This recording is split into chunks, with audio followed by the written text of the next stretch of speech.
If we're not, okay, fantastic. Okay, now I'm going to put my on speaker view, and then it's going to be over to you, Sally.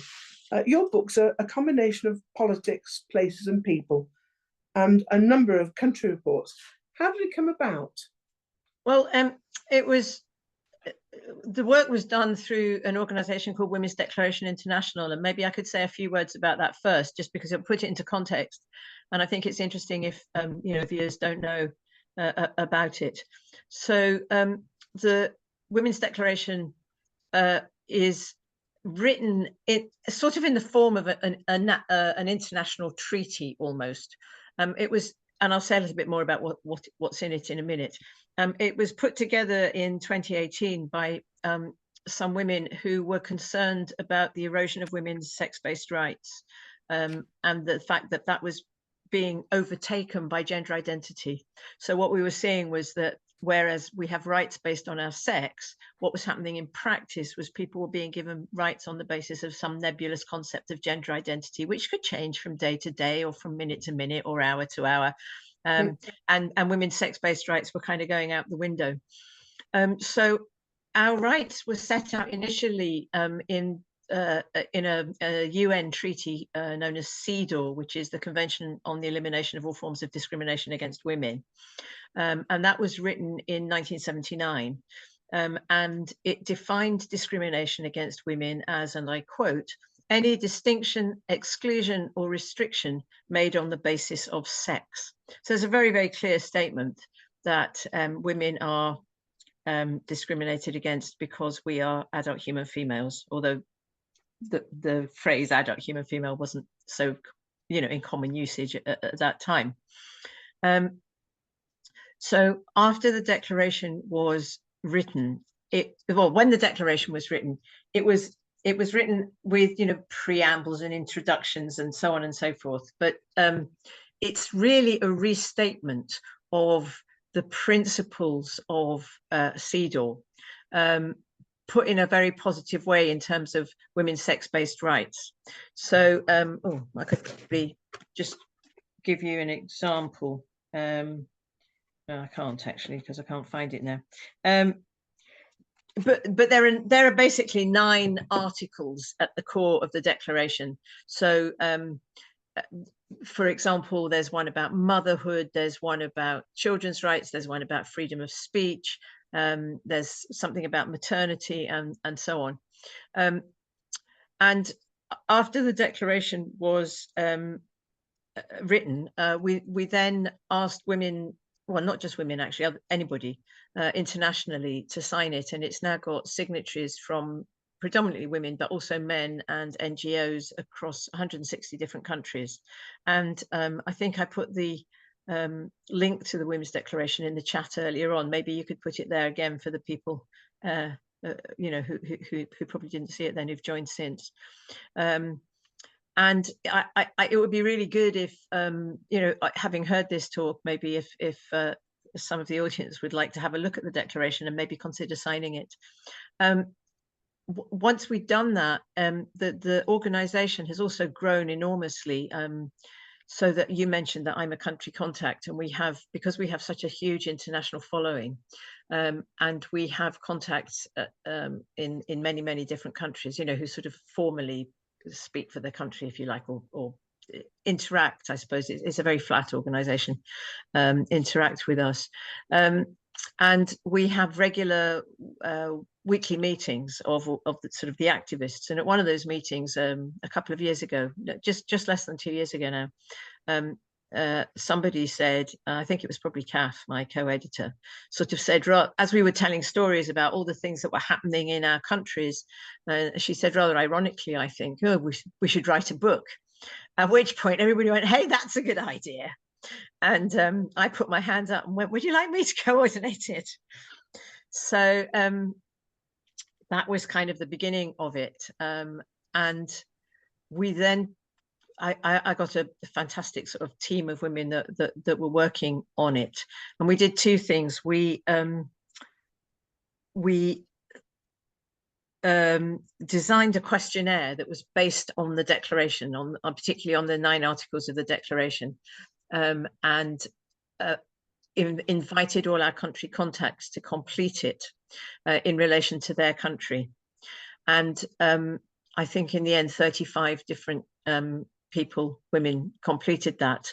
And those questionnaire responses were turned by Kath into standardized reports, which form the country reports that you mentioned in your opening remarks. And that's really interesting, because the idea is that you can kind of make a quick comparison, and a lot of, I think particularly the activists are finding it very useful. If you're trying to argue for any aspect of women's rights in whatever country you happen to be in, it's really very useful to be able to look and see what's happening elsewhere in similar countries, or make comparisons, and you can see maybe how your government is behaving in relation to other governments.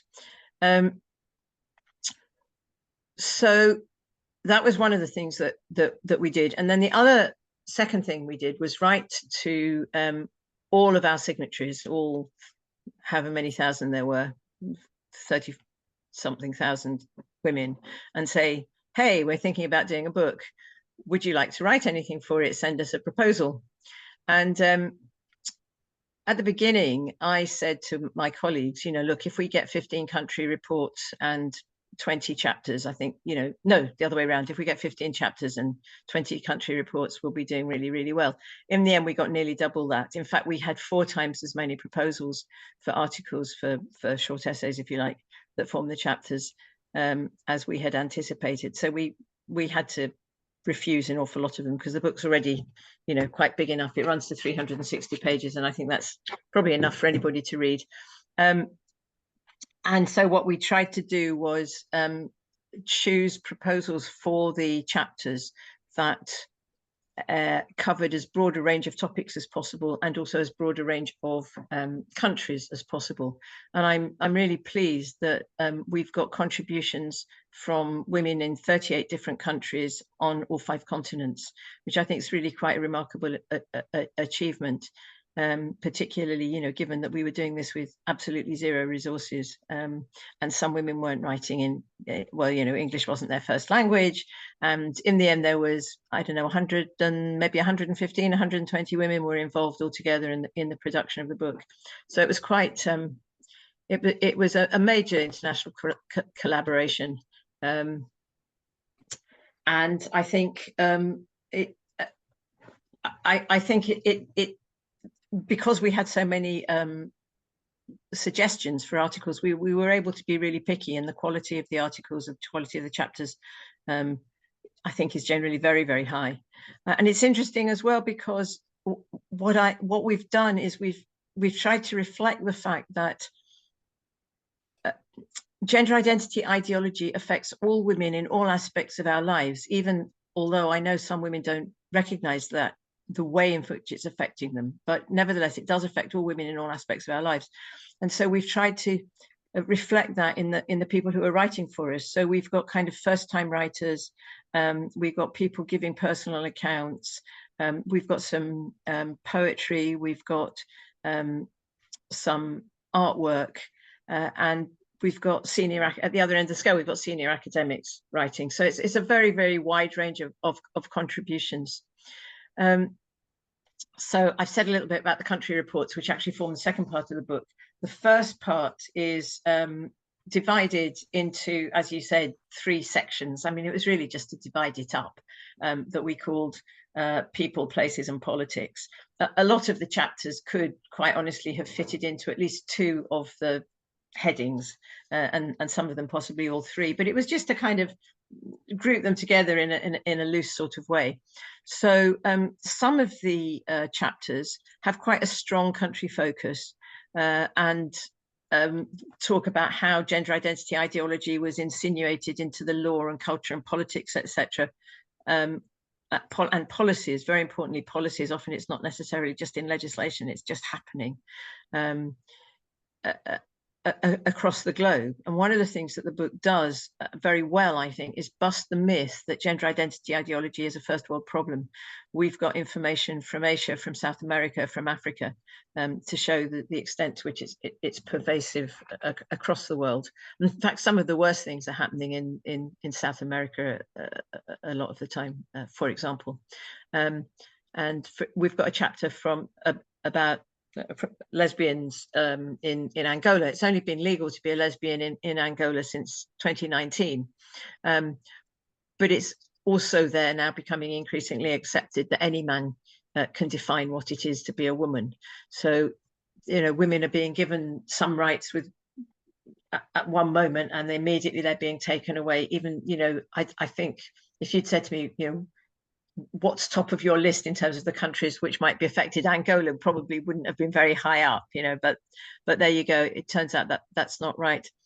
And then other chapters look at people's personal experience. There's a really interesting chapter by a woman called Jennifer Poirier, who's the mother of a teenager who developed rapid onset gender dysphoria, which I don't know, maybe everybody knows about, but just very briefly, it's quite a thing now for teenagers to suddenly discover that, you know, wake up one day and decide that they're actually really a member of the opposite sex. And this is very much because of the way it's being pushed in schools, because it's very trendy. It's being pushed. I know a woman, for example, who's a teacher here, who said an entire friendship group came out as trans all in the same week. I mean, that's just not credible in terms of what people's genuine sense of themselves is.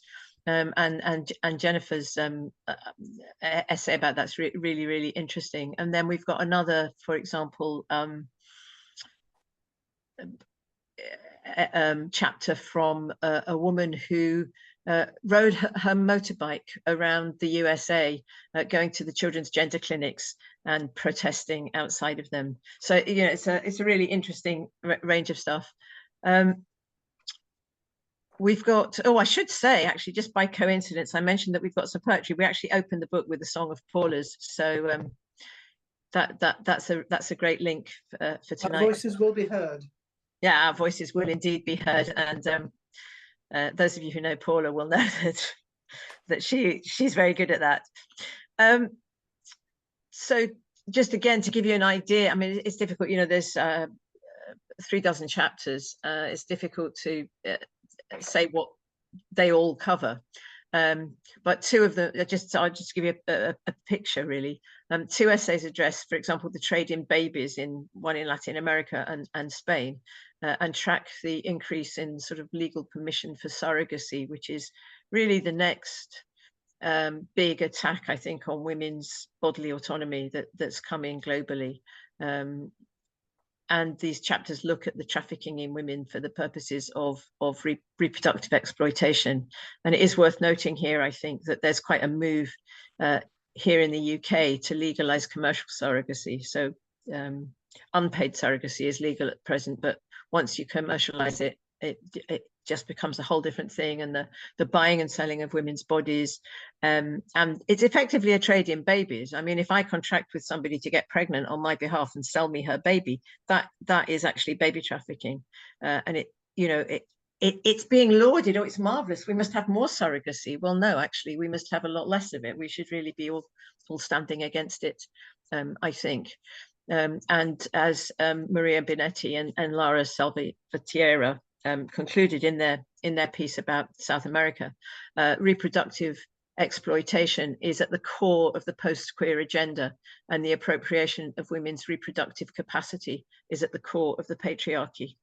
And that's one of the themes, I think, that comes across in the book, is the way that women's rights, women's bodies, women's health, women's everything really is constantly being subsumed in a way that to men's wishes and desires, even in a way that it's not so obvious in the UK, because we kind of have this notion that we're quite a liberal democracy and women have rights, and we maybe don't see just the extent of how what's happening here is echoed across the whole world. And I think one of the really important things about the book is that, as far as we know, it's the only book in the world that looks at this from a global perspective, and that international comparison is really, really important. So just to maybe go on a little bit more about some of the other things that are in the book. So we've got 2 chapters, for example, that look at prisons. One of them is written by a Canadian woman who was herself a prisoner, who was incarcerated with men, and you can imagine that didn't make her very happy. And the other is actually written by one of the directors of WDI, Maureen O'Hara, and that considers the situation in California and in England and Wales. And it's interesting because in England a couple of years ago, there was a challenge, a legal challenge to the prison service by a woman who had been locked up with a very unpleasant and violent man. And the judge in that case concluded that women could well be traumatized and frightened by being locked up with men. And he understood all of that. And he explained at some length in his judgment why this might be the case. But nevertheless, his final conclusion was that the rights of transgender women in the prison system must not be overridden by the subjective concerns of women prisoners. So having explained all about how he knows that women who've been raped or assaulted, and what we know is that huge percentage of women prisoners have been a victim of male violence at some point. And in fact, there's a study that shows that as many as 80% of women prisoners have suffered some kind of head injury as a result of male violence. But the judge in this case was absolutely convinced that the rights of transgender women, i.e. men, just for the avoidance of doubt, must take precedent. And then one of the things that I think, again, you said in your introduction that I'm particularly interested in is women's spaces and women's space. I think it's really important that women have space in the world. And as a young woman, I was busy creating women's spaces. And as an older woman now, I'm busy fighting against the fact that they're being taken away from us systematically. And so several of the chapters in the book consider various aspects of women's spaces. They include a very interesting discussion by Asia Quirino about the lack of women's space on the internet and the ways in which so many apps and websites that were intended for women, including lesbian dating sites, I might add, have been taken over by men. I mean, it's almost impossible. If you're a woman now and you go onto a lesbian dating site and you say that you're only interested in female partners, most of the lesbian dating sites will throw you out for being transphobic. So mostly now they've been captured by the men. And then there's a very interesting personal account by Aurora Linear of working in a shelter for homeless women in Portland in Maine. And as she put it, the shelter prided itself on its commitment to inclusivity, which in practical terms meant that men were entitled to a bed so long as they made some pretense of believing themselves female. Women were more likely to be penalized for misgendering a man, i.e. calling him a man, than it was for a man to be held accountable for predatory behavior towards women. And that again is an issue that we're seeing across the world. It's the same in women's prisons here. We've heard that women in prison here have lost days of parole, because it's a punishment that the governor can give is to take away parole days. But women have lost days of parole for calling a male in their prison wing a man or a he, which is effectively equivalent of giving them a 2-day sentence or a 1-day sentence, despite the fact that it's not illegal and in fact it's the truth. And that is the extent to which women are really having to fight against the ways in which this ideology has crept into every aspect of thinking, that, as the book makes clear. And again, coming on to that, several of our chapters include a discussion of freedom of speech, which many of the country reports as well show is being seriously curtailed when it comes to the question of sex and gender, even where technically there is freedom of speech. It's a human right. It's in the International Declaration on Human Rights. We're all signed up to it. And yet in practice, many of us are being prevented from talking openly about issues of sex and gender. women are losing their jobs, being threatened with legal action simply for exercising their right to speak the truth. And as Jacqueline Joyce from Taiwan notes, if males who appropriate womanhood are women, it renders the word woman meaningless and makes it difficult to define the oppression women face or the rights women have fought for, or to protect, support, and empower women. And in a sort of similar vein, Karen Larson wrote that despite attempts to silence them, feminists will continue the long-standing Danish tradition of protecting freedom of speech to argue that females don't have penises and that males can't get pregnant. I mean, seriously, that such a sentence has to be written and is controversial, I find absolutely extraordinary. And speaks a lot to the absurdity of our times, if nothing else. Overall, I think the book shows the extent to which women are under attack from all sides and highlights the dire state of women's rights around the world. And just to sort of sum up some of the key themes that we found across both the chapters, the short essays, and the country reports, was that we were under attack from both the left, political left, and the political right. That, you know, from the right, particularly, for example, there'll be attacks on their right to abortion, equal pay, equality of opportunity, etc. And from the equally misogynist left, we've got, as I've already mentioned, the incarceration of women with male sex offenders, the indoctrination of children with anti-scientific ideology, the mutilation of their bodies. And if we've got time, I'll maybe say something about what happened with WPATH this week, which is the professional association, the World Professional Association for Transgender Health, which has really dictated the way that transgender medicine or gender medicine has developed across a lot of the world, including in the NHS. And its standard of care documents are used as a basis of guidance and treatment protocols for medical practitioners across the UK, across much of the world, actually. And the leaked papers today this week, show an absolutely astonishing level of unethical behaviour. Just to give one example, there was a discussion amongst clinicians. Actually, a lot of them were video. I think it was there was a video of a meeting that was leaked as well, so you can actually hear people and watch people saying these things. That there was a discussion amongst clinicians about how to obtain so-called consent for life-changing surgery from a teenager with multiple personalities, which themselves didn't agree on a course of action. But in every single example that's given, that was available, you know, the WPATH was pressing towards gender surgery, some kind of surgery or hormone treatment, regardless of the situation. Anyway, to come back to the book, we found frighteningly high levels of femicide, reports of child marriage, the outlawing of lesbianism, forced pregnancies, the denial of contraceptive rights, restricted access to health, education, employment, and sporting opportunities, and even women not being allowed to pass citizenship on to their children.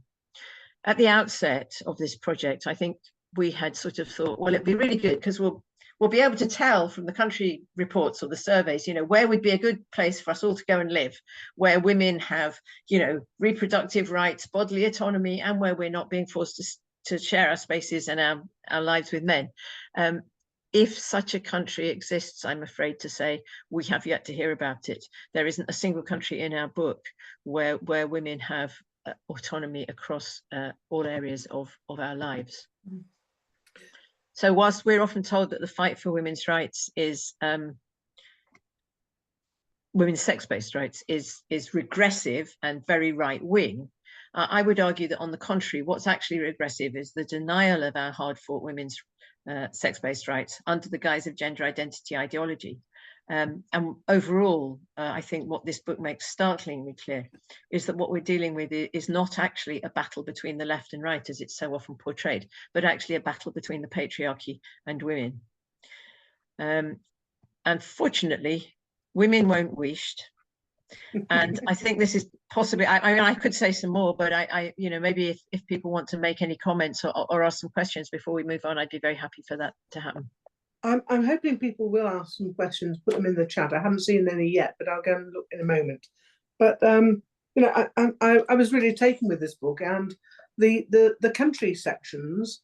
I mean, the essays are brilliant, a real variety of tone and level and reach. But the country sections all refer or all deal with aspects in that country relating to the 9 articles in the Declaration, and so you can compare countries one with the other about how, you know, how women's rights are based on the sex, physical and reproductive integrity, freedom of opinion and expression, peaceful assembly and association. You know, all these 9 different segments are answered in each of these country reports, which I think is great. And it is, Kath Stock says on the back of the book, a meticulously researched, jaw-dropping snapshot, a treasure trove of information. It is actually jaw-dropping when you read it, when you put it together. And the information is absolutely unrivaled, I think, for the breadth that it's got. Every continent, you know, a couple of countries in Africa and several countries in Asia, you know, lots of South American countries too. So, you know, the reach that you've actually managed to get here is breathtaking, really is. So congratulations. It's a really great book. And how are you going to follow up that one? Well, just since you've mentioned Kath's comment about some of the information in the book being jaw-dropping, maybe I could share with you some of my most jaw-dropping. I didn't ask Kath what she was talking about, but some of mine. So just a few. Yeah. So there's 3 Australian states that have banned conversion therapy, which, of course, there was talk about doing that in England recently, and the Scottish government's absolutely committed to doing the same. But in Australia, in those 3 states, what it actually means is that a psychologist using standard watchful waiting talking therapy, which is bog standard therapy, can face up to 10 years in prison. In Canada, the SOGI program, which is the Sexual Orientation and Gender Identity program, introduced in schools. I mean, seriously, they've got a whole program about this being introduced into schools in Canada.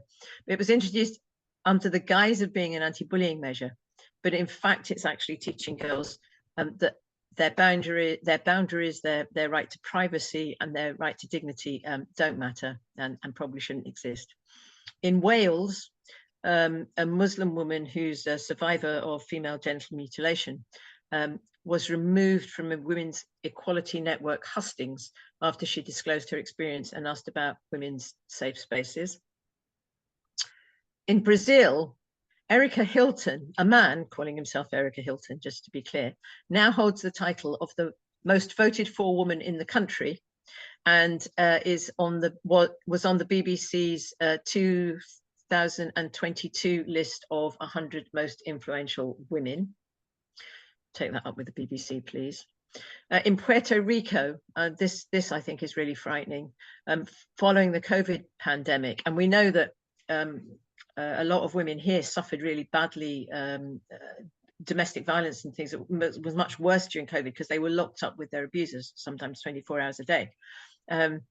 But in Puerto Rico, domestic violence and femicide levels became so high that the government actually issued a 17-month state of emergency relating to it.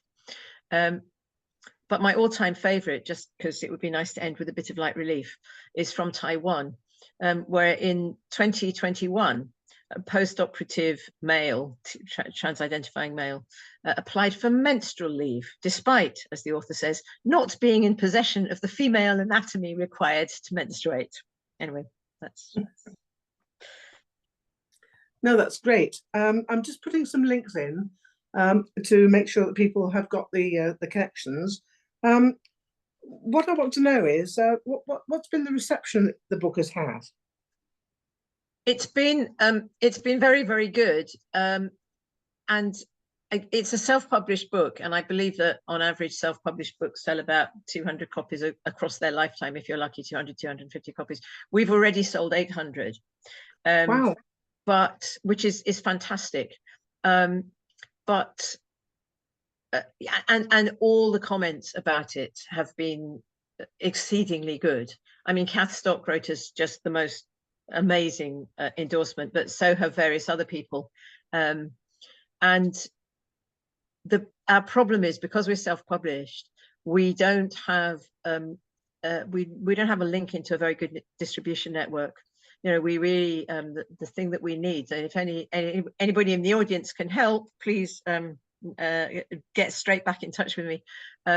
We really need somebody who can help us do distribution both in the UK and internationally. And also, although it's not technically an academic book, since Kath Stock says that it's no less rigorously researched for not having been carried out in universities, we feel that it does have a place on university reading lists and things. And again, we need help getting it into the universities, because of course there'll be kickback against that, because, you know, all what used to be women's studies courses are now gender studies courses, and most of them, that means, you know, they're pro-transgender ideology and against this. But really, anybody who's got wants to do a serious study of gender identity ideology in a university needs to be able to see this. People are always telling us there's no evidence, and I would say this is the evidence. So yeah, so the reception that we've had has been exceptionally good.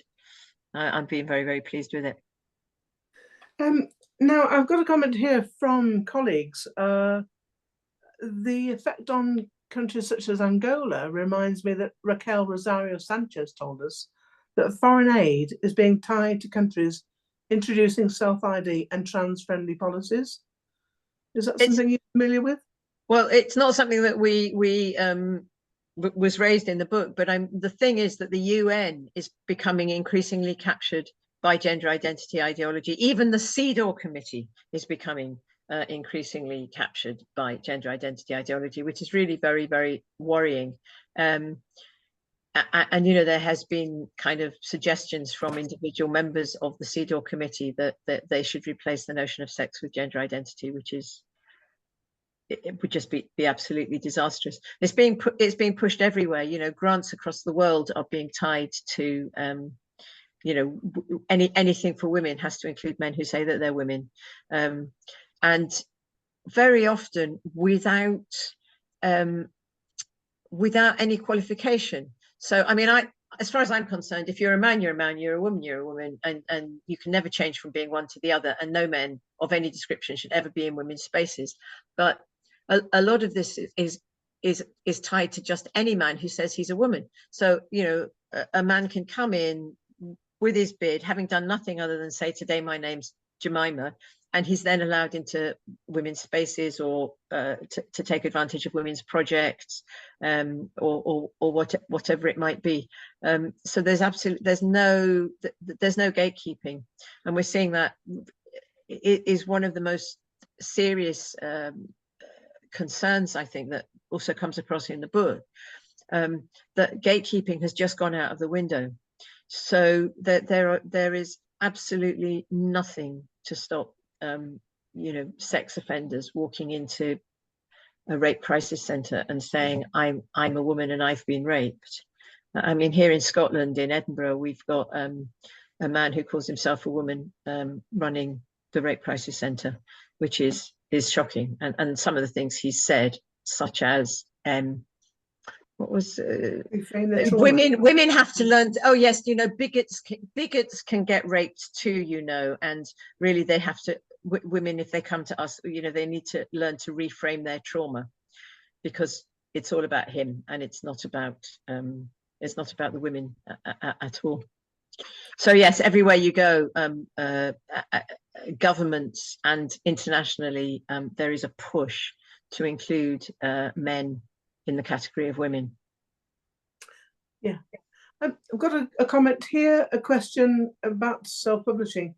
Have you talked to Graham Linehan's publisher? They might be able to help or point you in the right direction. No, it might be a good idea. I mean, we're really looking for a distributor, but thank you for the suggestion. I mean, we probably should. Yeah, it's on my list of things to do, which is to find somebody who might distribute. We really need somebody to take on the distribution of the book for us.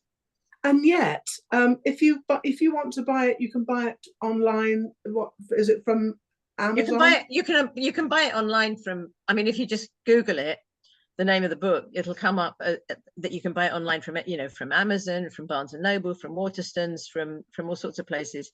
And particularly in the UK, that's not always the case. Well, you can do that if you're anywhere else in the world, but often it isn't being distributed locally, so there might be very high postage cost associated with it. Right. And we've also got an e-publication, which again, I'll maybe put the link if people want to buy that. It's you can just buy it and download it. I think I put the link in earlier. So yeah, thanks Richard for that suggestion about iBooks. I'll do that. Yeah, I put that in. Buy EPUB. It's buy.stripe.com. I'm sorry, say that again. Buy.stripe.com is the by EPUB. You put that link in earlier. Yes. And there's a letters and numbers after the those words. So do have a look. Yeah, I don't think people will see. I think I put it in before you opened the doors. I've reposted it. Oh, have you? I'm sorry. Yeah, it's not on my screen. But I don't think we've got any questions so far. I'm going to come back to you later on. Oh, actually, before I leave you, how's the Audacious Women's Festival helped women in Scotland? Well, not just Scotland. How has it helped? Was that the question? Yeah. Well, we run the bulk of what we do is we run small workshops, sort of quite intimate workshops for maybe between 10 and 20 women, maybe 15 women on average. And we aim to give women an opportunity to do what you always wish you dared. I mean, sometimes we do fun things as well, like, gilding. We had a gilding workshop one year, and I don't think there's many women who've ever sat there going, oh God, I'd really like to know how to apply gold leaf, but I'm frightened of it. But a lot of what we do, the core of our work is things which some women find terrifying. And those things, the thing about the Audacious Women Festival is that what's audacious for me might be something you do every day. So for example, my thing is that I was told when I was 2 that I can't sing and to keep my mouth shut and all the rest of it. And I always did. So I said for my audacious act for the festival, I had to learn, I had to sort of try and sing. But for other people, that's nothing. But one of our workshops, for example, that we run very successfully, because so many women have been told that, is a Scared to Sing workshop. And we had women who went into that workshop, they were in tears for the whole workshop because it was so emotional. Because if you've been told not to sing, which so many women have been, you're literally being silenced. And we had women who went into our 2-hour singing workshop, cried all the way through it, and came out at the end and stood in front of a small open mic and sang beautifully. I mean, it was just, it's just absolutely extraordinary. For me, I've now joined a choir.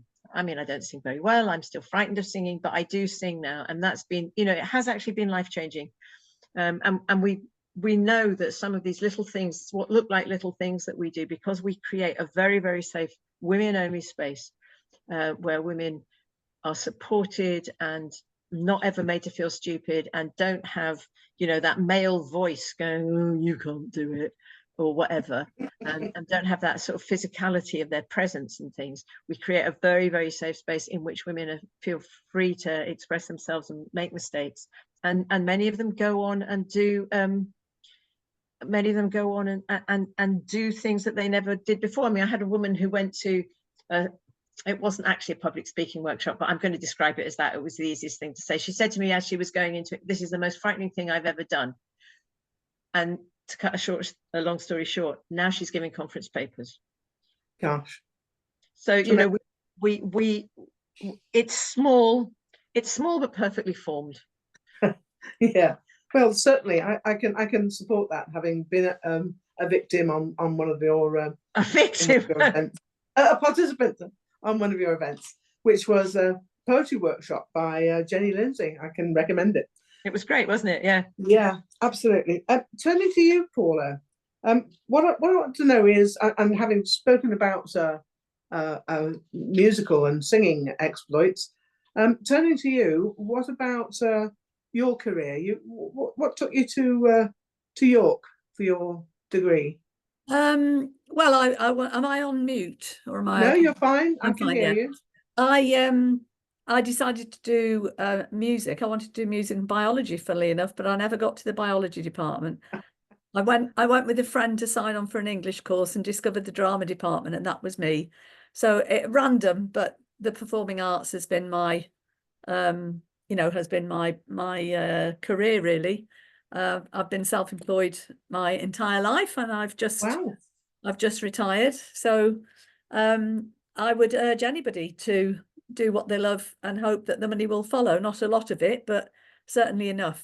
And I've done music. I've played professionally as a violinist. I teach various instruments. I compose. So there's a broad panoply of musical things. I've run a choir, singing choirs. It's great to have so many strings to one's bow, I have to say. Literally. I noticed recently that you took people who were quite beginners and you were able to incorporate them with just one or two chords on a guitar or ukulele into a bigger performance by other people as well. So nobody has to feel out of it, which I think is a really great thing. And that is true. And actually, I can see on the call that we've got one such woman who hadn't touched her viola since she was at school. Hello, Jess. And basically, I do folk fiddling as well, and it's been great recently. Instead of just being me playing outside Filia, welcoming everybody in this year, I decided we'd have to be the Filia fiddlers. So we ended up, Jess learned a part. It's always possible to just add open strings in, even for people that have forgotten the bow and they can pizzicato. But it's the other end of writing a classical symphony a few years ago. I like to be at both ends, really. Music making's a very powerful, liberating activity. It certainly is. And you've given us a lot of women's songs and anthems, really, that we can sing when we're on demos or marches or what have you. So we all ought to practice those, oughtn't we? Well, one of the nicest things about that is that I did write the lesbian marching song as well, which when I was in Glasgow a couple of weeks ago, I was with a young lesbian, Freya, who some of you will know, and she said, "Let's sing the lesbian marching song." And I don't honestly know that she knew I'd written it, but it had come full circle. And excellent. So we marched through, just the three of us after a curry, marched through Glasgow singing lesbian, lesbian, lesbian. Excellent. Right. And not only that, but you went on to the Conservatoire at Rotterdam. Yes, that's a bit obscure. In fact, on the wall behind me, there is a Baroque violin hanging there, because that's what I specialised in. And yes, I was on the verge of that becoming my life when I discovered that the world had got into a position of mutually assured destruction. And I had previously been political, but anybody else that studied in the arts knows that by the time you've practiced your instrument, learned the words for a play, sung in a choir, etc., there's just, the extracurricular load on performing arts students is huge. And the politics that had always been part of my teenage life and as a student had receded. And then I discovered mutually assured destruction was about to blow the world up. So I gave it all up and walked to Moscow for world peace. So that was a bit of a detour. Well, we haven't blown each other up so far, so maybe you did your bit and you came back to Greenham Common, I understand. Yes, that's right. I came back to overwinter in England whilst we got to a stage where we couldn't cross the border. We were living in a peace camp on the border of East Germany and Czechoslovakia, and it was, we were just freezing, basically waiting for the sun to come back. And I came back to England to do some fundraising and found myself at the Embrace the Base event at Greenham Common on December the 12th, 1983, which was 1982, which was an absolute life changer for me and lots of the 30,000 women that were there. Yeah. I can see that these different avenues you've taken, the forks in the road, you've taken things which have really made a difference to your life. as Sally has testified as well with her singing. So you came back to UK, and did you come back to Corby after Yes, Greenham? well, after Greenham, I went back and did the walk to Moscow because that was just, for a while. Right. But my mother was very poorly and thought she was actually dying, which is what brought me back to Corby, and then discovered the town that I'd been born and raised in really was struggling mightily after the closure of the steelworks. And I somehow or other had been on Planet Paula doing all of this art stuff and hadn't actually witnessed the domestic violence and the the conditions that the women in the town were living under.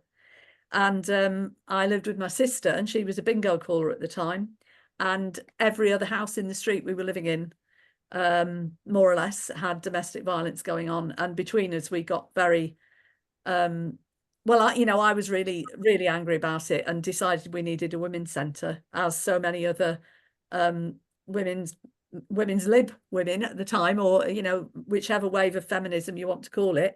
But to me it was a working class phenomenon. It was women in working class communities coming together and saying, hang on a minute, this isn't right. So we had a women's centre in Corby for 20 years that we ran as volunteers, and we did the lot: pregnancy testing, rape crisis, domestic abuse. We had all sorts of positive activities as well, and of course we were living under Thatcher, so what with the closure of the steelworks and the employment the employment being unemployment being a real big issue in the town, we also had, as many other post-industrial communities that had their their industries wrecked, we had a failing town with all sorts of social problems. The industrialisation. Yeah, the same as everywhere, but the fracturing of communities was a real thing. And so what we were doing as women was trying to sew that back together again and, add the glue, which we were getting between women. I mean, there's a lot of very strong women in Corby, I have to say. It's the 1 in 5 were Scots at a certain point. So we've got a very hardy, northern thread going on, and lots of people came over from Ireland as well. So we've got strong communities here. And how did you harness that? I mean, I'm saying you. What wasn't just you, but we're talking about what your role was here. Well, when I was at the Women's Centre, one of the things that I started was a women's theatre group, just as one of the activities, and discovered that there were very few plays for women. There's a series by Methuen, plays for women, and I remember discovering that and being really glad, because everything else, you get the traditional virgin mother or whore, that's it, they're the roles for women in films, plays, books, whatever. But this was Woomerang by Sue Townsend, and it was set in a gynecologist's waiting room. Right. And it was brilliant to do with the group of women that I had, because everybody had a role. And I was that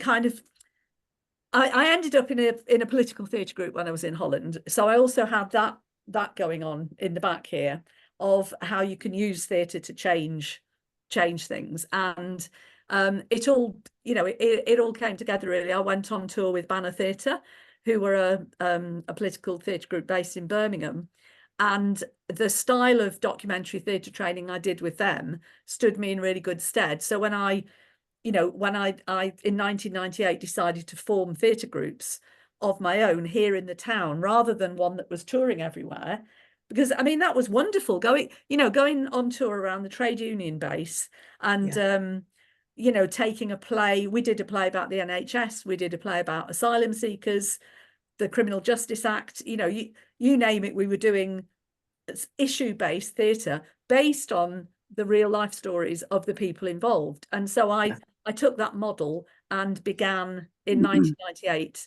the Shout Youth Theatre, and decided that I would use that model with kids. So I got loads of kids together and basically said, what do you want to shout about? We'll explore it in theatre and devise our own work, which meant if there were 20 kids, then we needed 20 parts. You know, they were all bespoke. And I know it sounds ridiculous to say it, but over time there were 50 plays, which during COVID, you know, well, there's nothing else to do, is there? And I'd got a grant from the Heritage Lottery Fund to archive the 20 years of the Youth Theatre Project. And I ended up writing Steel Kids, which was it was a huge endeavour. But you know, I noticed that Vol is on the call, or she was earlier. Yes, she's there. Who painstakingly proofread and edited. Thank you very much, Vol. Ever welcome as a co-worker, really. And she said at one point, this is like the collected works of William Shakespeare. You know, there was just so much. But the fact is, over 20 years, young people told me what the issues were in the town, and we then did what we needed to do about it, whether it was teenage pregnancy, glue sniffing, drugs, regeneration, you know, forced purchase of housing, so that they had to move somewhere else. Again, the fracturing of communities as part of regeneration. We did all sorts. We'd get commissioned by the library to do a play to launch the young people's books in the library, and you know, sex education all the time, over and over again. We were one of the towns in the UK with the highest teenage pregnancy rate. And you know, the joy of doing it that way, when you start by speaking to people, and you are teaching critical thinking to the children as well, and to the young people, because we would always, at the beginning of every project, get them to write down what their thoughts were about the topic. We did one about sexuality at one point. The Department of Health needed research about young people and bisexuality. This was back in 2009. And we got I successfully applied for some money to do that. And the young people wrote down what they thought about bisexuality. We put that in an envelope. We always did that, put it in an envelope and seal the envelope. And then at the end of the play, when we'd researched it, academically, we'd met people who had lived experience. And, you know, the whole thing, you have to look at the media and who's in charge of the media. Why are they saying what they're saying? What are the vested interests? Teaching them to think and to go beyond, this is what my mum and dad say because they read this paper. And then at the end of the play, had their own perception shifted, and we'd get them to write it down again, and we'd compare and contrast. And always people shift, which is why when somebody says to me, what's your opinion at the moment, Paula? I know it is at the moment, because somebody else could present me with information, and if I take it on board, that will shape the way I think about something. So when the facts change, you change your opinion, don't you? Yes, exactly. Go on. No, I think that the stories you're telling us about the plays that you've developed in concert with the young people, or in concert with the women, or the communities, that's really important, because I think that most of the time it seems to me that the drama we see is top down. It's astroturf, isn't it? It's developed by somebody out there who's got a great idea, but they've seen something in the papers. What you're doing is grassroots, and it's developing ground upwards from people's actual life stories. Lived experience is a very popular thing to talk about at the moment, and so you're taking it from people's own words, from their own mouths. Really, you can hear in the speeches that they're making, can't you? You can, and that, I mean, I had a very lovely interview with a BBC Radio Northampton on Friday, which was, I mean, he asked me some great questions, but he said there's nothing like listening to working class voices. Yeah, and he's right. You know, very, very often you get a play that's written about, the Cockneys in East London, whatever, the Dockers, and you have to get actors and actresses in to get the accent right and learn about it. I didn't have to bother with any of that, because I'd be writing about things that people really knew. So with Women of Steel, what I did, I mean, I know you did mention something about me and funding, but I knew that, having heard Tony Benn speaking at a rally in the West Midlands, it was a Chainmakers rally, and he was, lyrically talking, the big strikes, the miners' strike and the dockers' strike, and I was at the back going, what about the steel strike? You know, and I thought, we're going to be forgotten. And if we're forgotten in working class history, that would have been the only place that it would have been remembered. Well, I better do something about it then. So I thought I would tell the story of the coming of steel and the rise and fall of steel in this town, but do it through women. And we'd performed the vagina monologues one year, and the women had all said, we've got so much out of being together as women, being able to explore these issues. We'd like to stick together. And I suddenly thought, this is it. I've got this bunch of women who want to do something. So I said to them, would you be happy to work with me on developing this play? So I got the Workers' Educational Association to fund me to run a course on creating a community drama, is what I called it. I mean, it was genuine, but the thing is, the creative part of all of these books very rarely gets funded.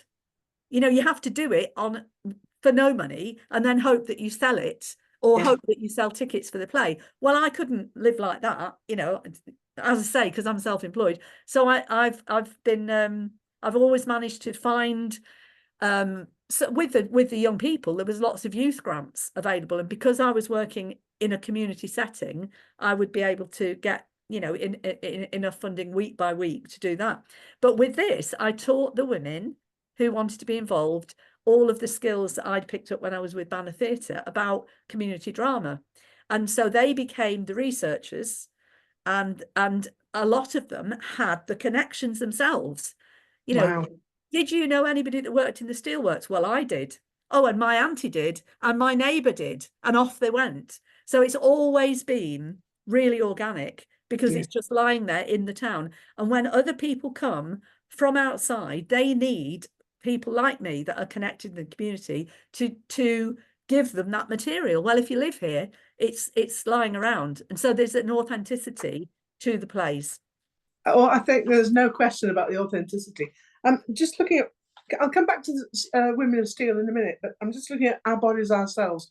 That really grabbed me, the title, because of course, back in the 60s, 70s, it was a book about our bodies that most of us didn't know much about in those days. And you got permission from the collective in Boston to use the title. And it's a really great play. I think it could be done again nowadays, couldn't it? Because there's so much in there about women's experiences and lives. I think it could. And funnily enough, when the other thing that I did in replicating the methodology of archiving 20 years of Shout Youth Theatre, I then went on and did a similar thing, which is where Women's Ways, Women's Plays came from. That was, you know, the 4 plays that we did with the Women's Theatre Group and the story of the theatre group all in one. But I also had to create a new play as part of that project, which took little bits from each of the plays and looked at, I called it Corby Women then and now, looked at and compared and contrasted the way women's lives have changed over 20 years. And what I wanted was some now women to look at how things have changed. And so I went into a school and worked with a bunch of 14 to 18-year-olds. And what I did workshops, we read the play, they all had a discussion about it, and then the afternoons would be devising and they would come up with their own pieces. But Our Bodies, Ourselves, I thought this isn't going to work because, you know, it was done back in, you know, the beginning of 2000. But that, as you say, was the one that, because we all share those experiences, whether it was the 82-year-old involved in the project who had early onset dementia, or the 14-year-old, you know, about to, approaching puberty or going through it. The 82-year-old had memories of that very self-same thing happening. So there was this wonderful bonding between the girls. And what they told me was stuff about the shame, the body shaming, the impact of the media on what they thought about themselves. And they came up with a couple of really powerful sketches, which I then incorporated into the play, which can be watched online if anybody wants to see what they came up with. Yeah. I'm going to ask you something else in a moment, but I've got a question here from Terry. Terry says, Cooper says, Paula, are these plays available to be performed by local performers, amateur groups in other areas, or are they too localized? I love your process. Fantastic. Well, the thing about it is that if in the plays, I mean, they're all available. There's a link here to Shout Youth Theatre, and I've made them all available for free. They can be downloaded that way for people that don't want to buy the book. And the other thing that I did, which I think is a very useful thing, is I broke them down into script books. So this one is health and well-being, and there are 4 of the plays in there that were about health and well-being. And there's, you know, I put the others together in one called Tolerance, which is, you know, aligned with British values that we're all meant to be so proud of. Yes. You know, but that and relationships and sex education, you know, the teenage pregnancy ones are in here, and very sturdy chuck around a drama studio type of book. But so they are available, and it does say on the Shout website, please go ahead and use them. It's important to get them out, whether they are local or not. When the people in the play might refer to Corby and you live in you know, Leicester, then you just change it. You know, they're all changeable, but there's a universality about several of them that transcends place anyway. So I think so, yeah. But also, you know, when you're actually working on the scripts, you can mess around with them, can't you? You can put in the yes. thoughts and experiences of the people you're working with, can't you? There's nothing. Yeah, absolutely. And what I would say is when it came to the writing of the book was a pain in the neck, because first of all, I had to find all the scripts. Well, I mean, that's going back 20 years. And the way that I'd written them, the first one was actually handwritten, you know, and eventually I found how to use a computer, etc. So it's become, you know, digitized as it's gone along. But the other thing is that I had a lot, I don't know quite why this happened, but it did. There were very often dyslexic and children with ADHD who found their way to the youth theatre group. And so for them, learning a script was very difficult. So I developed ways where they didn't need to learn a script. We would have the gist of the scene, and as long as they made the following points and moved from there to there so that this person could do what they wanted, didn't matter what they said, because it's, you know, it's about what you do and how you feel in drama. So when I came to write the scripts, there was, you know, I'd have a note saying Gary will talk about his dog dying or whatever. Then I'd have to, you know, I've had to come up with a version. So very often the words really don't matter. And we use quite a lot of physical theatre as well, because again, if young people particularly were stumbling over words, that was a way of getting the message across. When it comes to the women, what was even more interesting was there was always a load of you know, a wide range of ages. Baby brain, menopause brain, early onset dementia. There's 3 difficulties in learning lines straight away. So again, one of the techniques I use with the women was that most of the women's theatre group plays would involve women sitting around in a semicircle on stage talking.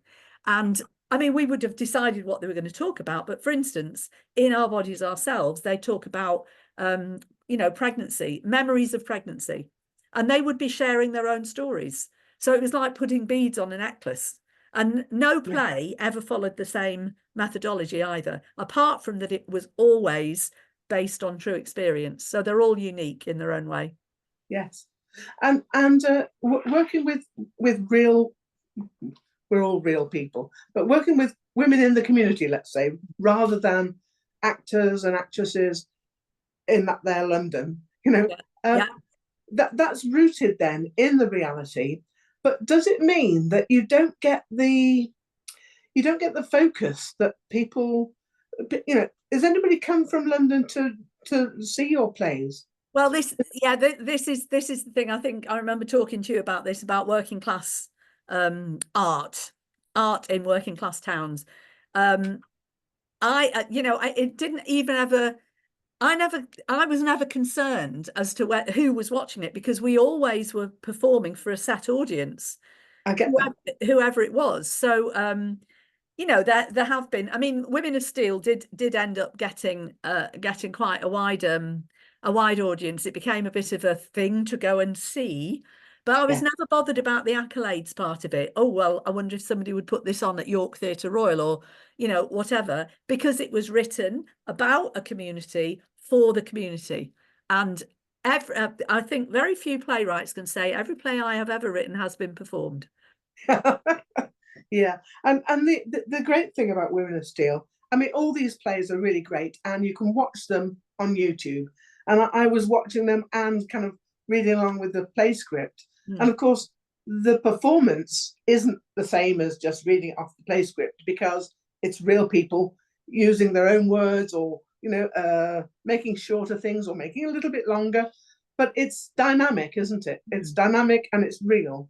So, you know, you could take these scripts, thank you very much, which you've produced now, and you could adapt them quite easily for a community presentation about people's own issues in their own, you know, it might be seaside, seasonal work, and, you know, shared homes in multiple occupation. It could be that sort of focus, or depending on where you are, you know, there could be another perfectly legitimate community beef, let's say, that isn't Corby's. Not Steel, not coal. Well, just to take it internationally for a minute, Sally mentioned Brazil. Paulo Freire wrote a lot about this forum theatre, which is, you know, not dissimilar.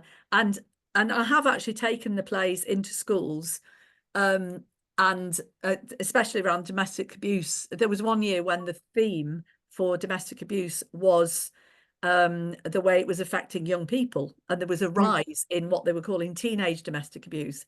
So we did, you know, we presented our play, and then we got the audience, which was, you know, other students involved, and asked them what different outcomes there could have been. So you'd get somebody in the audience saying, when she came home and he was drunk, she should have just walked out again. And then what you say is, all right, actresses and actors, let's redo that scene, but this time do what that person in the audience told us. And then you would see what the different outcome was. And then eventually what you do is they stop being a director in the audience and you say, would you like to come and show us? And before you know it, you've got people actually doing it differently.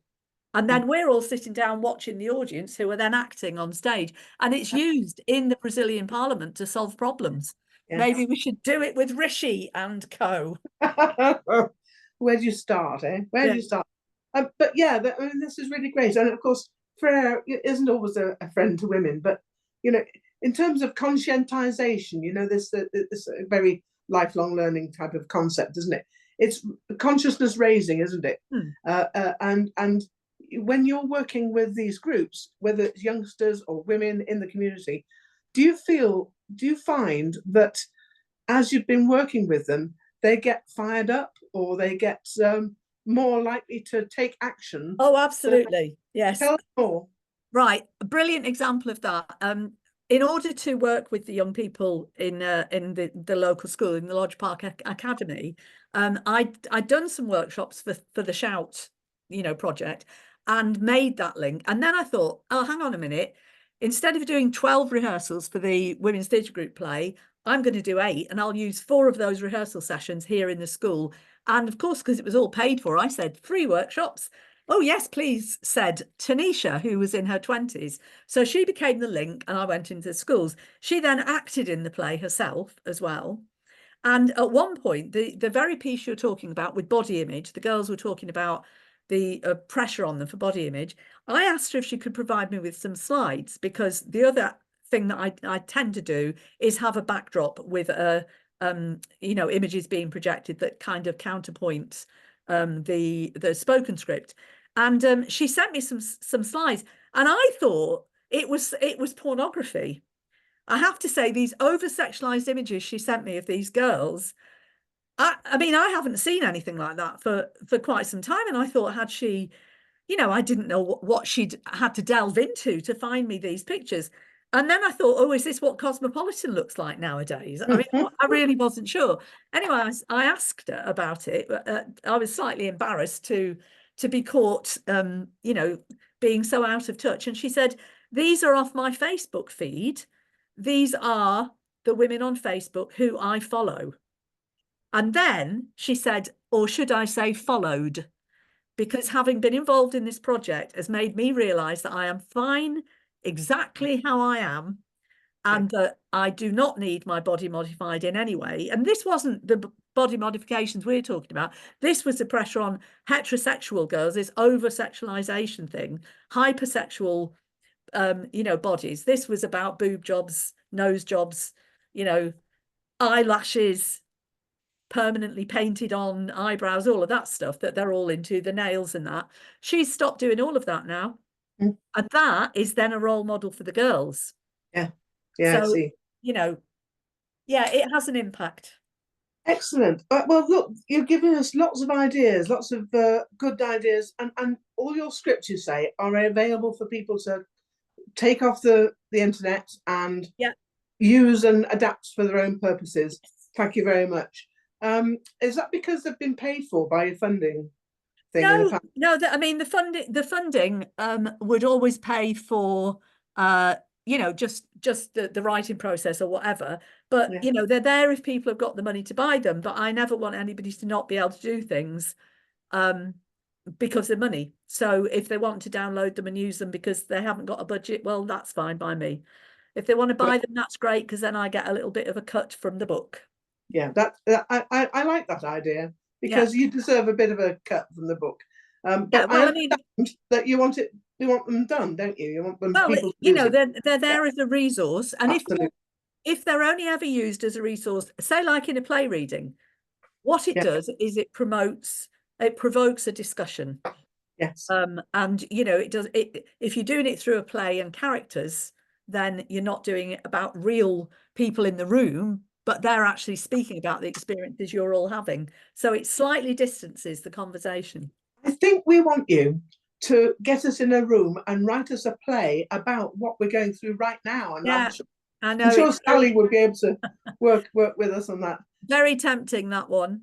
Because you know, I think the biggest worry that I've got, amongst the many worries I've got about what's going on at the moment, is that it might not be recorded and chronicled. All the arts, creativity, pottery, fine arts, decorative arts, all the stuff that's being fermented by all this hoo-ha, let's say, you know, it needs to be chronicled and needs to be put in the annals of women's history for the 21st century. And I really don't want it to be forgotten. I hope that our generation won't, and the coming generation won't let it be forgotten. Well, the problem is we're all so busy fighting it. Yeah, indeed. No, it's really hard, and it was a joy to do the Corby Women Then and Now project, because obviously it was still all about women and women's rights, but not once in the whole of the process of doing the Corby Women and Then and Now project was I approached about the gender ideology issue. Not well, you know, maybe now we need to get a crowdfunder to get you to put together a production about how to tackle this ideology. There's a thought. There's a method. There's an idea. Before we go on to that, I want you and I want Sally to come back, please. And I'd like to ask you both a little bit about another aspect of your lives, which you both share. And I've spoken to you separately about this issue in the past, and I know that you're both very good advocates for the rights of not just women, but a special right of women, which is under threat at the moment, and that is to say, lesbians. Now, I have to admit, Liberal Voice of Women have never touched the difficulties of lesbians before, and it's high time we jolly well did. So, look, you and let's put you and Sally, and let's see if we can get you talking about what are the issues at the moment and what are the problems that you're facing. Well, since I've been talking for a bit, do you want to kick off, Sally, and then I'll join you. Yeah, thanks, Paula. Well, I think one of the things is that lesbians like myself and Paula, and you know, probably a number of other women on this Zoom call, are effectively either invisibilized or demonized because of what's happening today. Because now the lesbians that count seem to be the male type of lesbians. In other words, There is no such thing. No, exactly. That's my point. Thank you. The thing is that there's an inherent logic to it. If you go along with the nonsense that is gender identity ideology that says that men can become women, the reality is a lot of the men who claim to be women are heterosexual men, and their attraction to women doesn't change at that point. They don't magically become heterosexual women, they don't become women of any kind, but, you know, just going along with their stuff. They don't become heterosexual women. They become women who continue to be attracted to women. So the inherent logic of that is that they must be lesbians. And that is the position of the Scottish government, for example, is that men can change sex on their say-so, or change, you know, the way that they're seen or their gender on their say-so, and therefore heterosexual men are suddenly magically lesbians.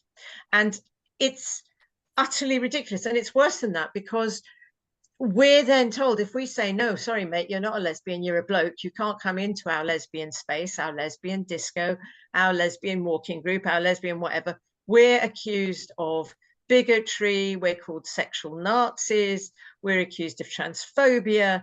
I mean, every insult under the sun is slung at us, and that somehow we are told that we're on the wrong side of history, when actually all we're doing is speaking a very, very simple truth, universal truth, that everybody has known since time immemorial. And I don't believe personally, I can't prove this, it's my personal view, that there is a single person in the world who believes it's possible to change sex. Whatever they say, whatever their politics, I do not believe that there's a single solitary person that thinks that a man can be a woman. But it suits the politics of today to allow men to claim to be women and to come into our spaces. And the other thing I want to say about that is a lot of the women's rights discussions have been about safe spaces, women's safe spaces, and the focus has been on things like toilets or changing rooms or hospital wards or prison cells, even intimate care for disabled women, for example. And all of those things are immensely important. And obviously lesbian women are affected in the same way as heterosexual women by all of those issues. But I think that the issue isn't or shouldn't be about safe spaces, because they're, if you like, they're situational. I mean, which doesn't make them any less important in those situations. But, you know, you need a safe changing room when you happen to be playing sports or getting changed. You need a safe hospital ward when you're in hospital. But actually, women are entitled to women's space, not safe spaces, but space. We're entitled to have space in the world, and lesbians the same. We're entitled to lesbian space. And we need to be talking about the right of women to have space. And if we were talking about women's space or lesbian space, then when, for example, I tried to ask Nicola Sturgeon why she thought that it was okay to let men into women's spaces, she immediately started talking about rapists in toilets. Now, that's what happens if you're only talking about safe spaces, and it's very difficult then to argue, oh, well, you know, rapists will come into women's toilets if they want to anyway, and they don't have to pretend to be a man. Well, of course, there's lots of evidence to show that that's exactly what they do, that men will take advantage of any opportunity, or bad men, as we're taught to think of them as opposed to the good men who are just lesbians. They will take advantage. But actually, if we were talking about our right to space in the world, then all these issues about whether the men were predators or rapists or not would be irrelevant. As far as I'm concerned, I want to be able to have a lesbian disco or a lesbian walking group or a women's bookshop, which is just for women or just for lesbians, without male presence, without male voices, without male sense of superiority, without, of course, not all men, those men who are here, and I'm sure it doesn't apply to you and all that, but, you know, men in general. And I just want the right to be in a female space. And as soon as a man comes into that space, I might not think that he's going to rape me. I might not think that he's going to be horrible to me. He might not even be speaking to me, but it stops it being women's space. It's binary. You either have women's space or you have mixed space. And as soon as you let a man into women's space, it stops being women's space. I'd like to agree with you about that, Sally. And one of the things that came up in this interview I did on Friday was that back in the 80s, we had that. We Exactly. did that fight. And there was a social contract that had understood that women had the right to our own spaces. And out of that, so many of us had the space to grow and to work out that we were lesbian. And we had wonderful things. And there's women here I can see on the screen who were part of the Women in Tune Music Festival, for instance. And in a field full of women where you were allowed to be women together, it was perfectly natural for younger gender, what we're calling gender non-conforming girls or whatever, but to discover that you in fact are a lesbian and that there are other women like you, and to see the generations before you. And I was talking at Sarah Phillimore's thing in Manchester recently, in the transpositions thing, and there were a couple of detransitioners there, and there weren't detransitioners. I mean, they were, but you know, there were a couple of butch lesbians. That's what they were. And had they been able to be in lesbian only space and in women only space, they'd have seen women like themselves, and they would never have questioned what was going on. And I think that's really important. And the other thing is that I think one of the main problems we're facing at the moment, you're right about the men saying they're women and that threat to lesbianism, but it is the eradication of the notion of sexual orientation at all. Absolutely. Because Stonewall, for those that don't know on the screen, have redefined attraction to be based on gender. So we're meant to be homogenderal now, not homosexual, which is a complete nonsense. And it wipes out your sexual orientation as well. It doesn't just affect us, but of course, the rollout and the impact on women is worse, and lesbians in particular. And recently, in the conversion practices debate, which Lloyd Russell Moyle brought a couple of Fridays ago in Parliament, and Neil Hanvey, who is the Alba MP, a gay man, wonderful MP, was talking about the lesbian, gay and bisexual part of this ridiculous acronym. He was talking as a gay man about sexual orientation, and we have a distinct set of needs that is nothing to do with whether or not we are men or women. That's the gender reassignment part, two separate protected characteristics that have been force teamed together. So most heterosexual people who probably think they're quite progressive and, oh, well, I don't have a problem with the gay thing, I'm fine, haven't noticed the T being forced on the end. They've just accepted it, and then the other letters as well, and everybody practices it to make sure they don't trip over the letters when they say LGBT, WTF. It just is an absolute nonsense, but people don't understand what's really going on. And the one voice that's being silenced is the voice of same-sex attracted men and women. So as lesbians, any panel that there is that says it's got the L in it, if it's got the T on as well, it will not be talking about me or Sally or Deb or Vola or Jess or anybody else that I can quickly look round on the screen. They'll be talking about people who believe that men can become women. And we are absent from that debate, hugely absent. I listened to, what's the name, Angela Eagle and Elliot Coburn on Friday. Well, was it Friday? Last week? They gave an LGBT history debate in Westminster Hall, and the whole thing talked about Stonewall and Section 28 that was about LGBT. No, it wasn't. And I just want to correct anybody's impression on this screen. Section 28 was about pretended family relationships between same-sex attracted, specifically men, and by implication also women. It had nothing to do with the T. And when they rewrite our history as lesbians and gay men, which is what they are doing, it absolutely, I honestly, the things I've thrown at my screen recently, no, that's not true. But I've got a question. I've got a question for you now. One of the things is that an organisation, well, Stonewall, for example, never really represented lesbians, even when it represented homosexual men and knew what it meant to be homosexual or gay.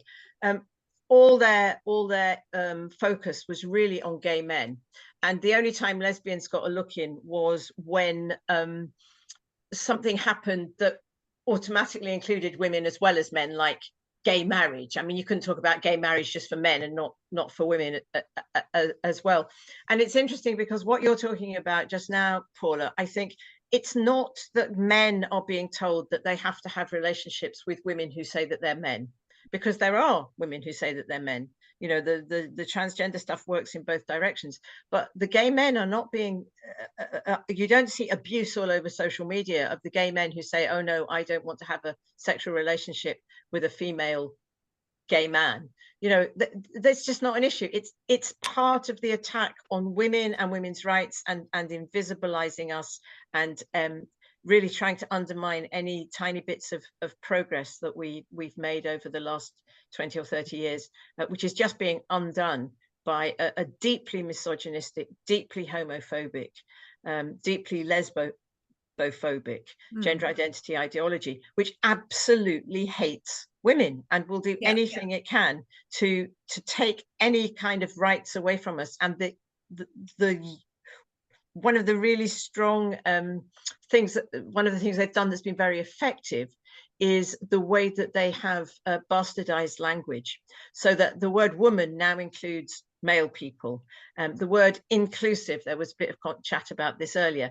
If you're inclusive now, it actually means that you include men as women and you exclude women, like many of us here today who know that a woman is an adult human female, and we're excluded.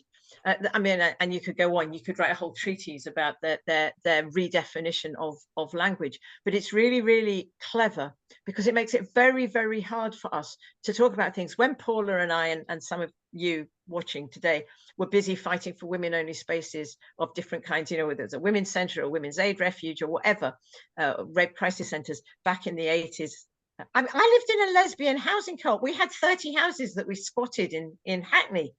You know, you couldn't do that now. But when we were fighting for those spaces, there was never any, we were told we couldn't do it because it was a bad thing to be a lesbian, but nobody ever said men have to be allowed to come too. Whereas now, when I say, you know, you see something advertised as, you know, a women's conference or a women's start or something, a women's anything, you have to say, yeah, but what do they mean by women? Because nobody any longer knows what the word women means. Well, we know, but we know that when it's often used in a way that is completely inaccurate. And it makes it really, really, really hard to have a conversation. Yeah, there's one thing I'd like to say there as well. This business about what words that we use to describe them, and, you know, a trans man or a trans woman, what have you. A lot of people have that back to front. And we've been hearing from mothers of lesbians where one of the lesbians who's been convinced that she needs to transition, because the other thing that people here maybe don't know is that when a young woman comes out as a lesbian, she'll go to an LGBT WTF group and be told before she knows it, well, if you fancy girls, you must be a boy then. And before you know it, she's on the path to becoming a trans man, which is what they call her. But some of those girls actually don't understand biology yet because they haven't really done it. And they think that if they become a man, then they'll be able to father a child with their girlfriend if they become the man in the relationship. This is a sort of nonsense that is screwing people's heads up. But I just want to talk about what we can do about it, because I'm a co-founder of Lesbian Labour and also Lesbian Fight Back. So I just want to say that we decided that, I mean, Labour may well be the next government, who knows? Lots of people keep saying that, God help us, but there you go. We have to have a way of talking to the policymakers within Labour, which is what Lesbian Labour has been trying to do. But they only listen to, the Labour Party only listens to their affiliated organisation, which is LGBT Labour. And they are completely stonewalled and have refused publicly to speak to us because they say we only represent a negligible portion of lesbians and that therefore they can forget about us, those of us that hold the boundary to same sex. And the other thing is that I know you've got the LGBT Liberal Forum. I think that's what it's called, is it, Alison? Yeah, that's right. Yeah. We can't find one whether it's LGB and talking about the sexual orientation, or whether it's lesbian Labour just talking about lesbians, we've got the Gay Men's Network, which is dealing with what Sally was saying, it doesn't really happen. It does, but not as much as for lesbians. The Gay Men's Network are dealing with the invasion of their spaces. Not that it's a threat, but it is also, they have a right as gay men to be together. But of course, what's happening is the women who are transitioning are now invading their spaces. So they don't have their own spaces. But Gay Men's Network is not part of a party. We can't find the Tories. Now, what's going on there? Why are there no, LGB or gay or lesbian groups within the Tory party? They're all signed up to the doctrine, and yet it's Kemi Badenoch and Liz Truss who have fought back, and Miriam Cates. There's some really, really key allies in the Tory party who are articulating our arguments for us. So I'm confused about that. And whatever any of you do, if you can start either lesbian only, gay only, or LGB only groups, please do. Because separating the LGB from the T is what we need to do. And don't use the acronym. Terry's got a question. Terry, would you like to ask your question? Your point, please. Terry Sayers Cooper.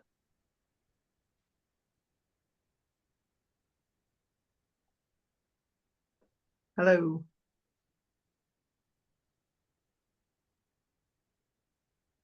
Okay. Oh, right. It's in We'll give you a moment to unmute. Yeah, I've got it. Right. Yeah, I was recently speaking to a woman and her partner who run an LGBTQ cafe. They're lesbians, and they were concerned because they had a young person who was trans who'd come into the cafe because they felt that it was the only place that they could go because LGBTQ.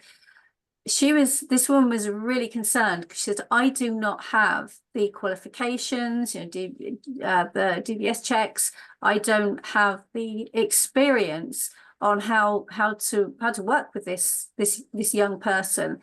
And her real concern was that the trans women in the cafe would have an inappropriate influence on this particular person. So, she at the moment she's just finding her way, she's just exploring, and this could have a really inappropriate effect on her. And this person I was speaking to said, I do not want to be responsible for that. It's not my place. It's not appropriate.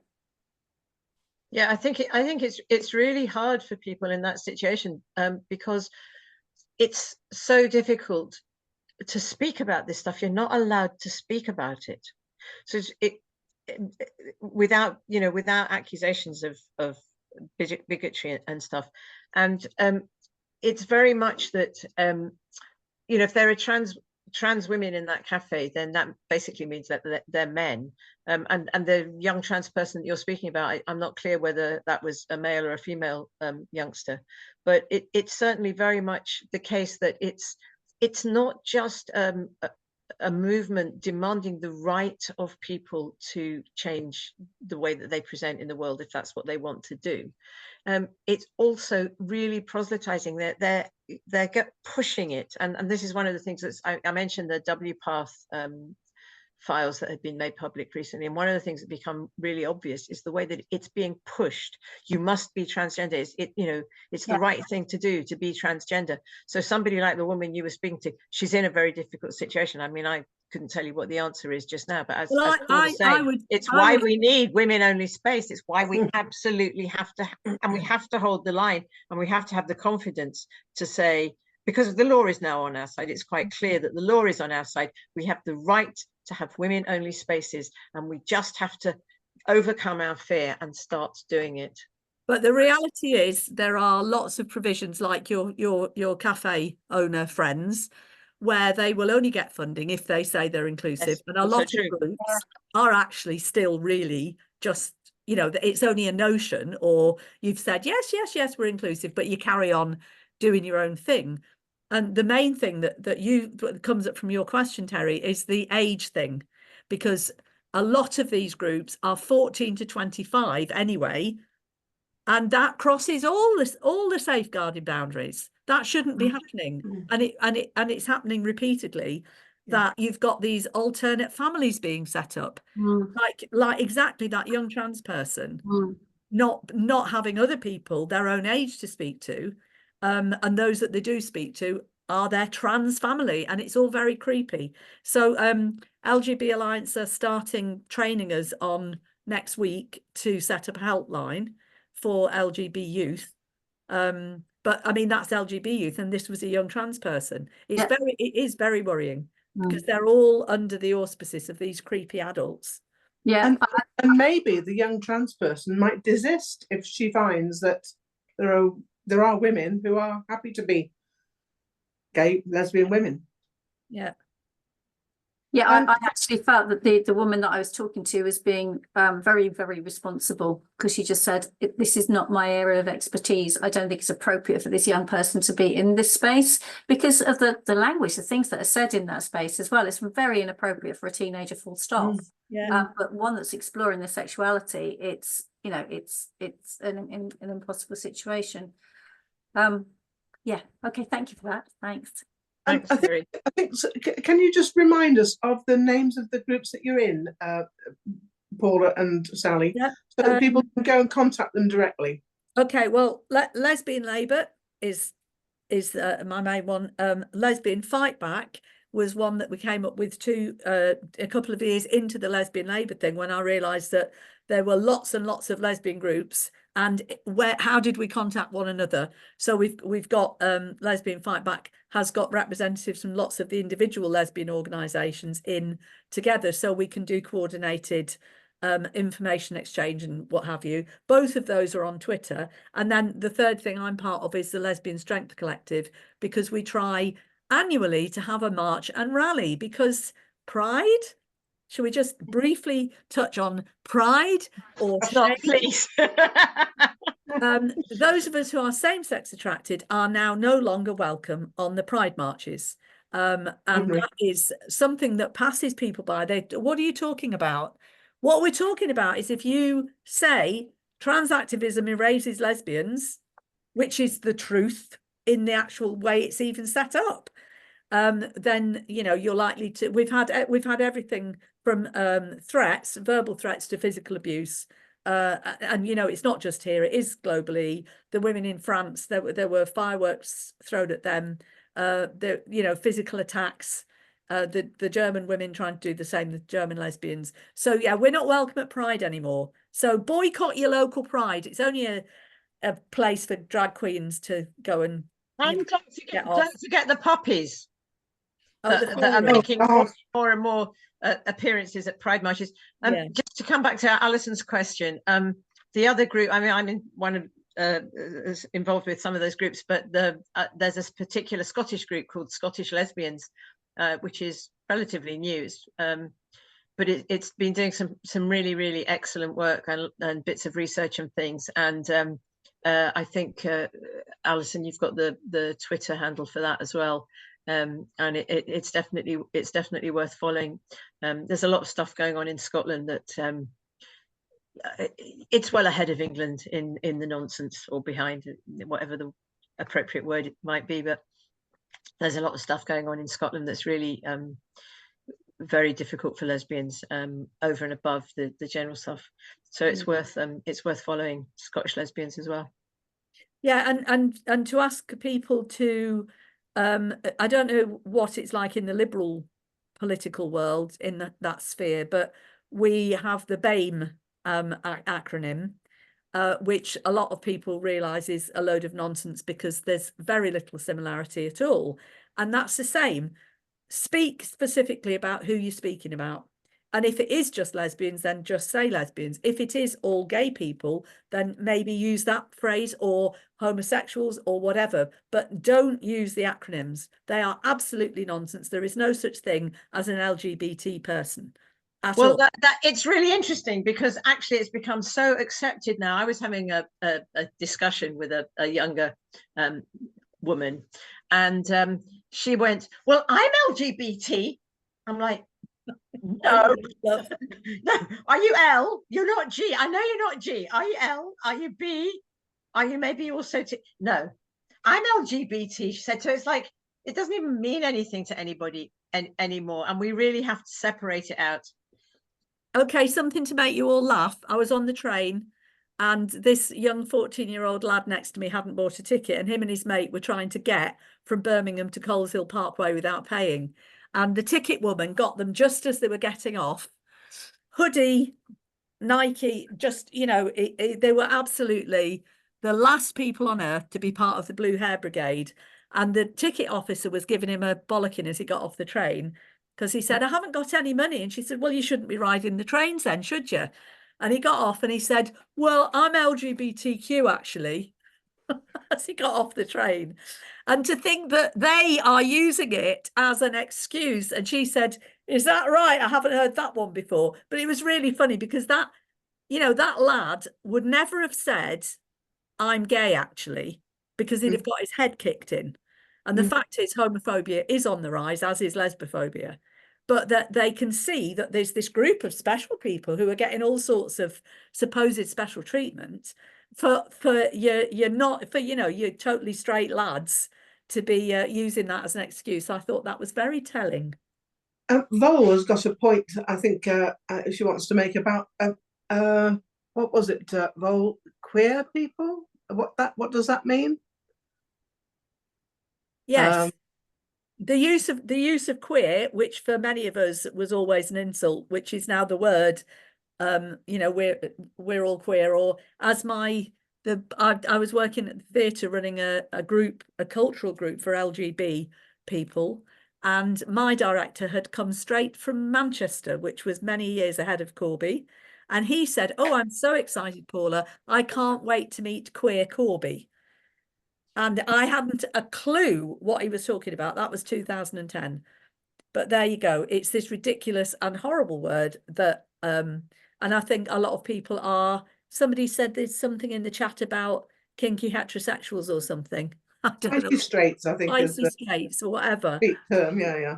I don't blame people for wanting to get on the alphabet train, you know. Yeah. I mean, you know, it looks where it's all happening, doesn't it? They don't realise that we're trying to get off the front while they're getting on the end with their kinky. Yeah, Vol says it's used by heterosexual people who want people to think they're a bit edgy. They're not boring like the rest of us, vanilla people.